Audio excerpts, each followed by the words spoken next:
Shalom, sebelum kita mendengarkan firman Tuhan, marilah kita berdoa.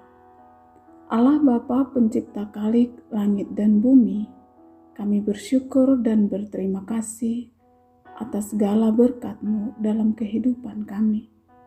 Pada kesempatan ini kami hendak mendengarkan firman-Mu. Kiranya berikanlah kami hikmat, agar kami mengerti setiap firman-Mu. Hanya di dalam nama anak-Mu Tuhan Yesus Kristus, kami sampaikan doa ini. Amin. Saudara yang kekasih, firman Tuhan saat ini tertulis dalam Evangelium Matius pasal 7 ayat 1 sampai dengan 11. Beginilah isinya. Janganlah menghakimi supaya kamu tidak dihakimi. Karena dengan penghakiman yang kamu pakai untuk menghakimi, kamu akan dihakimi, dan ukuran yang kamu pakai untuk mengukur akan diukurkan kepadamu.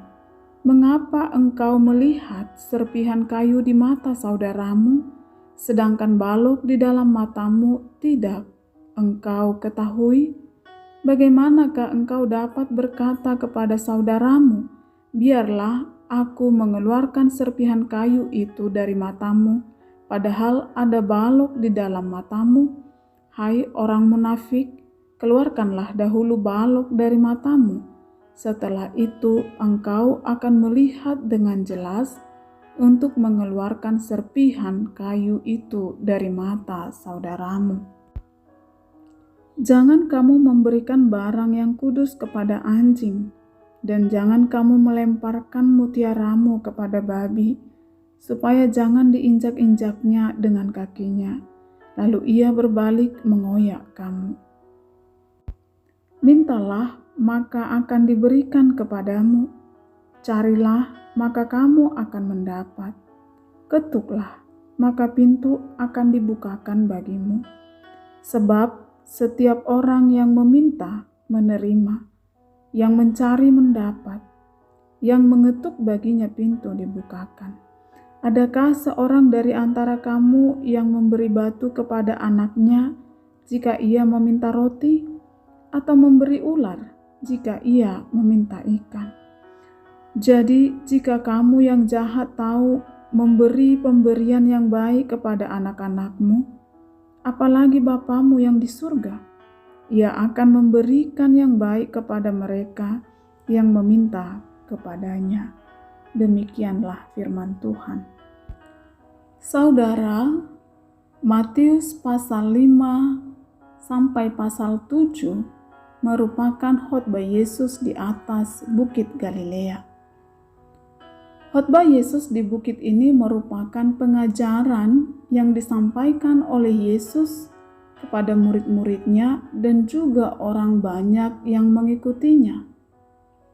Pengajaran Yesus ini kadang-kadang bersifat teguran dan pedas.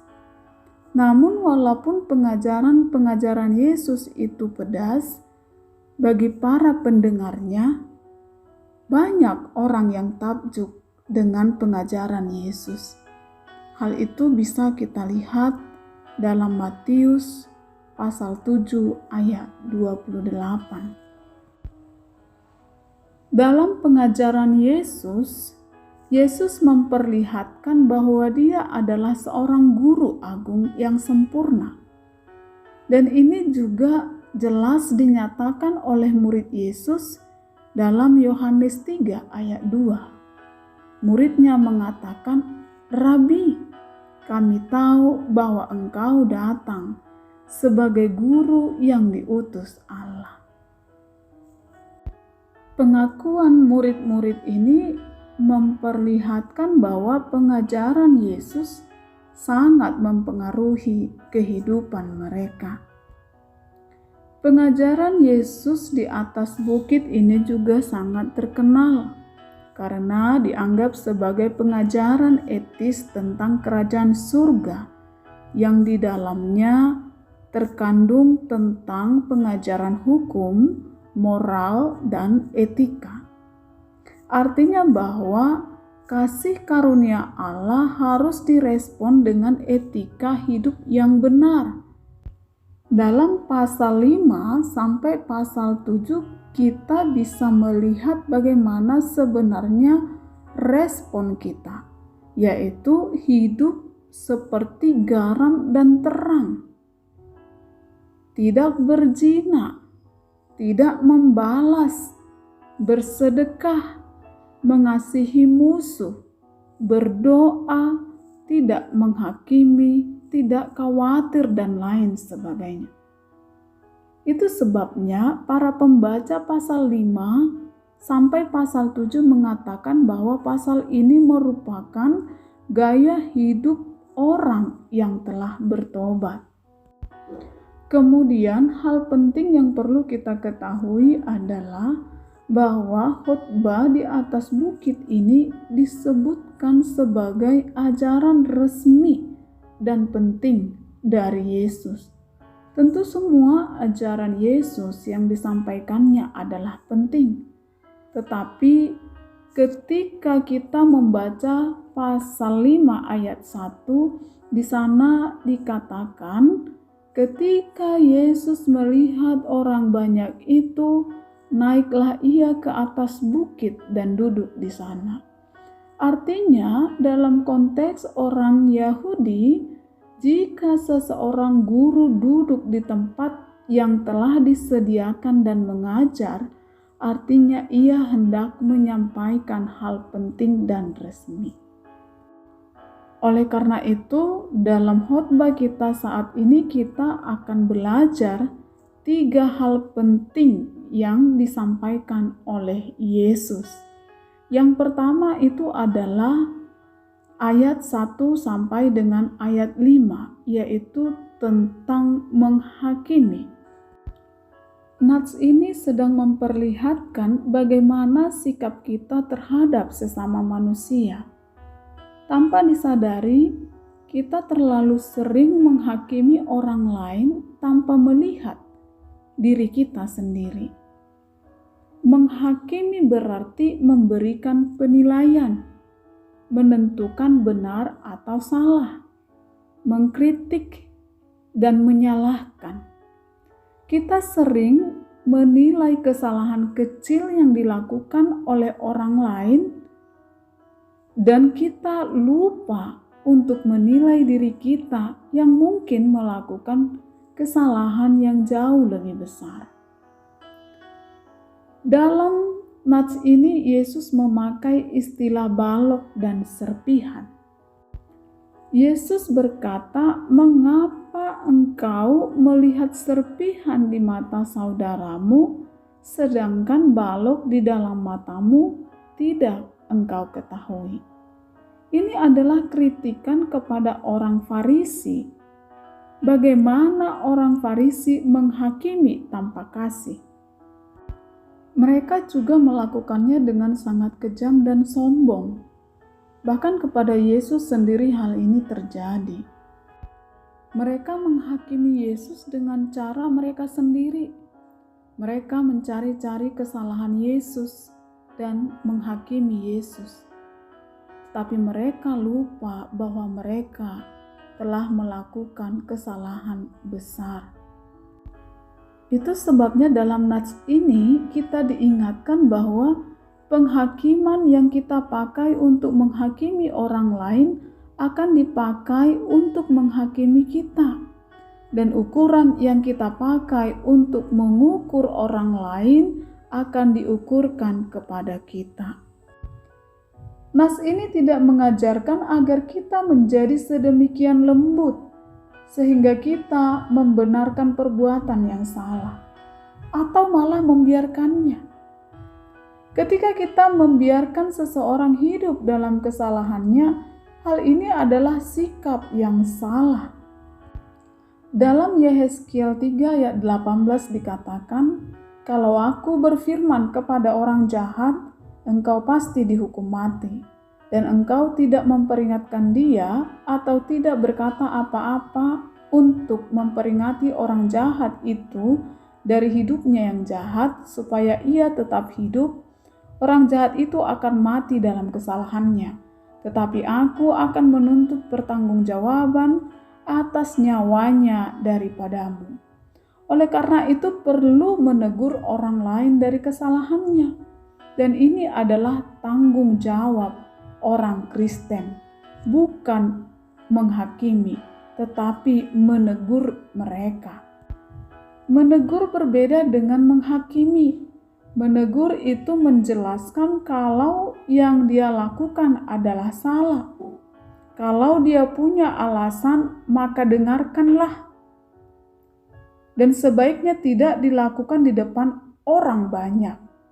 Sedangkan menghakimi adalah menuduh tanpa meminta penjelasan, tanpa mendengarkan alasannya. Lalu, kenapa kita tidak boleh menghakimi? Karena hanya Tuhanlah hakim yang adil. Bisa kita lihat dalam Mazmur 7 ayat 11. Sedangkan manusia sering sekali mengadili untuk kepuasan hatinya dan ukuran pikirannya sendiri. Itu sebabnya ketika terjadi sesuatu di lingkungan kita, di sekitar kita, seperti pembunuhan, pencurian, pelecehan, kasus ini harus dibawakan ke kantor polisi, supaya merekalah yang menentukan hukum yang tepat bagi si pelaku. Kita tidak boleh main hakim sendiri. Karena kalau kita yang menentukan hukumannya, maka hukuman yang kita berikan akan sesuai dengan kepuasan kita sendiri. Oleh karena itu, kita tidak boleh menghakimi. Tetapi kita perlu menilai diri kita, melihat dosa-dosa kita, dan masuk pada pertobatan. Orang yang telah meninggalkan dosanya adalah orang yang dimampukan untuk membawa orang lain juga keluar dari dosanya. Dalam nats ini juga dikatakan bahwa keluarkanlah dahulu balok dari matamu, maka engkau akan melihat dengan jelas untuk mengeluarkan serpihan dari mata saudaramu. Orang yang berusaha mengeluarkan serpihan dari mata saudaranya, tetapi tidak lebih dahulu mengeluarkan balok dari matanya, ini sama dengan orang buta menuntun orang buta. Maka jalan yang akan dilewati adalah salah. Atau mereka akan berbenturan dengan dinding, dengan benda-benda lainnya. Oleh karena itu lebih dahulu menolong diri kita sendiri, lalu menolong orang lain. Setiap orang adalah berdosa, dan kita diajak untuk meninggalkan dosa-dosa kita. Dan kita dimampukan untuk membawa orang lain ke jalan yang benar. Seorang yang meninggalkan dosanya akan menjadi gembala bagi orang lain. Gembala yang menuntun orang lain ke jalan yang benar. Kita adalah gembala. Gembala di dalam keluarga, gembala bagi anak-anak, gembala bagi suami, gembala bagi istri, yang membawa mereka meninggalkan dosa-dosanya. Kemudian di dalam ayat 6 kita akan belajar tentang hal yang kudus dan berharga. Berbicara tentang hal yang kudus dan berharga, dalam nats ini Yesus berkata, "Jangan kamu memberikan barang yang kudus kepada anjing, dan jangan kamu melemparkan mutiara kepada babi, supaya jangan diinjak-injak dengan kakinya, lalu ia berbalik mengoyakkan kamu." Anjing dan babi adalah binatang najis bagi orang Yahudi. Oleh karena anjing adalah najis, maka dia tidak layak menerima hal-hal yang kudus dari bait Allah, seperti makanan persembahan. Karena anjing tidak akan memahami hal itu adalah kudus atau tidak. Demikian juga dengan babi. Ketika babi diberikan mutiara, dia tidak akan paham kalau itu adalah barang berharga. Yang ia tahu hanya makanan. maka ketika kita memberikan mutiara padanya, dia akan menginjak-injak mutiara tersebut dan mengejar pemberinya untuk dicabik-cabik. Sesungguhnya kedua hewan ini adalah gambaran sikap manusia yang garang, yang tidak mengenal barang-barang yang kudus dan berharga. Sedangkan barang kudus dan mutiara dalam nats ini adalah gambaran dari firman Tuhan. Nats ini hendak mengatakan bahwa sesungguhnya banyak orang yang tidak menerima Injil dalam hatinya, yaitu seperti karakter dua hewan tersebut. Mereka adalah orang-orang yang keras, yang menganggap tidak perlu firman Tuhan, sehingga mereka mengabaikan teguran-teguran lewat firman Tuhan, dan bahkan kadang menyerang balik orang yang membimbing mereka. Dalam Kisah Para Rasul 13 ayat 46 dijelaskan ketika Paulus dan Barnabas menyatakan firman Tuhan lalu ditolak, pada saat itu Paulus dan Barnabas berkata demikian, "Hal ini penting bahwa firman Allah seharusnya dinyatakan kepadamu lebih dulu. Karena kamu menolaknya dan menganggap dirimu tidak pantas memiliki hidup yang kekal, lihatlah, kami berpaling kepada bangsa-bangsa lain." Ketika kita telah menyampaikan kebenaran firman, lalu ditolak, kita tidak perlu untuk bersedih hati dan terus mempertahankannya. Dan kita tidak perlu juga menghakimi mereka seperti yang dikatakan pada Matius 7 ayat 1-5. Tetapi kita perlu mengenali karakter-karakter yang demikian. Jika usaha itu ditolak, maka kita perlu menyerahkannya kepada Tuhan di dalam doa. Nats ini sangat berkaitan dengan nats berikutnya, yaitu tentang hal pengabulan doa. Jika usahamu ditolak, doakanlah.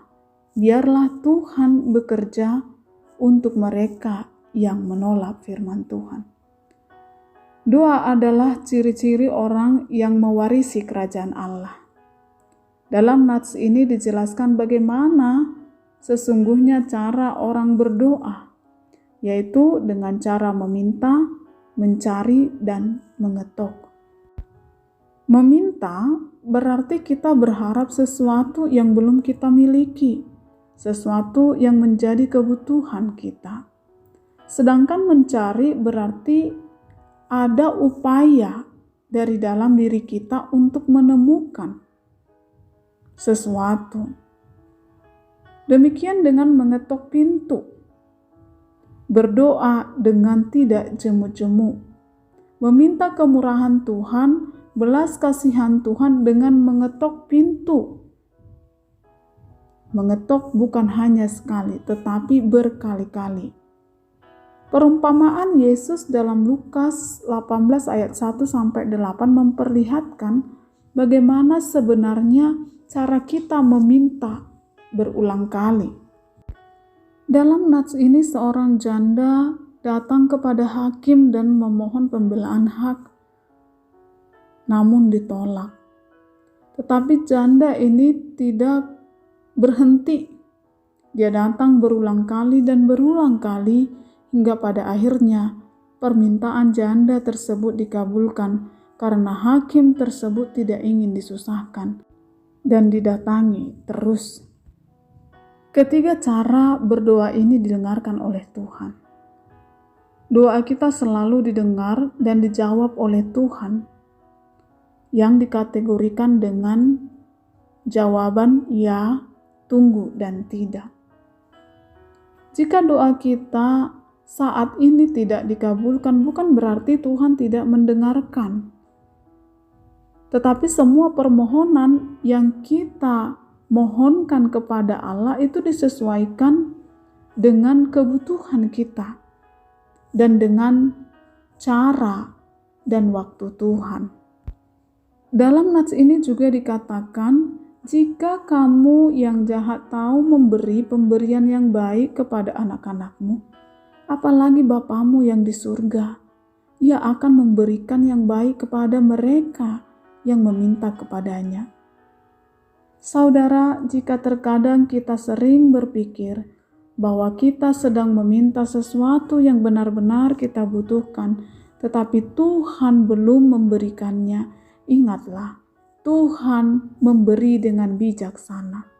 Bukan Tuhan tidak mendengar, tapi Tuhan memahami mana yang terbaik buat kita. Oleh karena itu, janganlah berhenti berdoa, karena doa adalah napas kehidupan orang percaya kepada Tuhan. Kita bisa bayangkan ketika kita tidak memiliki komunikasi dengan saudara kita ataupun dengan keluarga kita, seakan-akan kita merasa hampa dan sendiri, jauh dari mereka. Demikian juga dengan Tuhan. Ketika kita tidak berkomunikasi lewat doa kepada Tuhan, maka kita jauh dari Dia. Maka kita akan merasa hampa. Oleh karena itu kita harus terus melakukan komunikasi. Karena komunikasi lewat doalah yang menyatakan bahwa iman kita masih hidup. Orang yang tidak berkomunikasi lagi dengan Allah, walaupun dia masih hidup, dia dinyatakan telah mati secara iman. Berkomunikasi dengan Allah tidak perlu memakai paket data internet atau wifi. Paket data internet atau wifi kadang-kadang memiliki gangguan signal atau gangguan jaringan. Tetapi berkomunikasi dengan Tuhan kapan saja, di mana saja, dalam waktu apa saja, Tuhan bersedia mendengarkan doa kita. Amin, kita berdoa. Allah Bapa yang bertahta di dalam kerajaan surga, segala puji dan syukur kami sampaikan di hadapan-Mu Tuhan, atas segala kesempatan yang Kau berikan kepada kami, hingga kami beroleh berkat-Mu lewat firman-Mu. Tuhan, biarlah firman-Mu yang kami dengar dapat kami lakukan dalam kehidupan kami sehari-hari, hingga kami dimampukan menjadi garam dan terang di sekeliling kami. Inilah doa kami ya Tuhan, kami sampaikan hanya di dalam nama anak-Mu Tuhan Yesus Kristus.